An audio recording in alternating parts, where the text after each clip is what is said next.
যেহেতু টোটাল জনগোষ্ঠীকে কাভার করা যায় না, ওই রেঞ্জটাকে 6 মাস থেকে নিউ বেবি থেকে 10 বা 15 বছর পর্যন্ত এই গ্যাপটার ভিতরে মিজেলসের আক্রমণটা বেড়েছে। এইটা দিয়ে আমরা আগামী রবিবার থেকে সারা বাংলাদেশে আমরা ভ্যাকসিন চালু করতেছি, ভ্যাকসিন দেওয়া শুরু করবো ইনশাল্লাহ। যে কোনো ব্যাধির সংক্রামক ব্যাধি যখন প্রসার লাভ করে তখন জনমনে একটা আতঙ্ক সৃষ্টি হয়, এটাই স্বাভাবিক। আর আতঙ্ককে মোকাবেলা করাটাই আমাদের সার্থকতা যদি করতে পারি। আপনারা জানেন 2020-21 সনে হামের টিকা দেওয়া হয়েছিল 1 মাস, না 1 মাস। তার পরবর্তীতেও বাচ্চা জন্ম হয়েছে আমাদের দেশে। ওই সময় অনেক ড্রপ আউট হয়েছে। 4 বছর পর পর মেসিভ ক্যাম্পিং করার কথা, একটা ক্যাম্পিং ফেল করেছে, করতে পারেনি। কি কারণে I don't want to go behind, কারো সমালোচনা করতে চাই না। বাট টিকার অভাবে যেহেতু টোটাল জনগোষ্ঠীকে কাভার করা যায় না, ওই রেঞ্জটাকে 6 মাস থেকে নিউ বেবি থেকে 10 বা 15 বছর পর্যন্ত এই গ্যাপটার ভিতরে মিজেলসের আক্রমণটা বেড়েছে।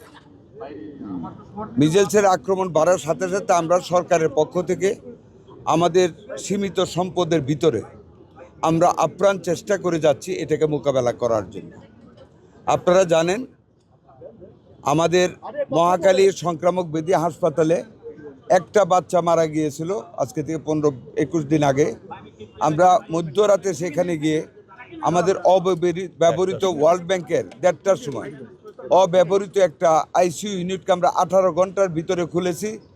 সেখানে আমরা সংযুক্ত আকার ডাক্তার, নার্স এবং অন্যান্য টেকনিশিয়ান দিয়েছি।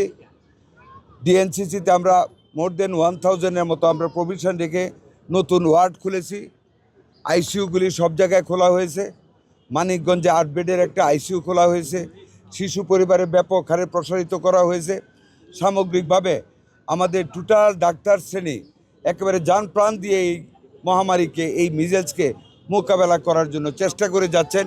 এবং আমি আপনাদেরকে আল্লাহর প্রতি কৃতজ্ঞতা জানিয়ে বলি, গত 2-2.5 সপ্তাহে আমাদের ডেথ ক্যাজুয়ালিটিজ আমাদের অনেক কমে এসেছে এবং খুব র্যাপিডলি মিজেলস আক্রান্ত আমাদের সন্তানেরা হাসপাতাল থেকে বেরিয়ে যাচ্ছে। আমি এরই মধ্যে আমরা ভেন্টিলেটারের, যেটা সবচেয়ে বেশি প্রয়োজন এই বেবিদের জন্য, আমরা ভেন্টিলেটারের ব্যবস্থা করেছি। শিশু হাসপাতাল আজকে আমরা উন্নত মানের 2টা ভেন্টিলেটার দিয়েছি।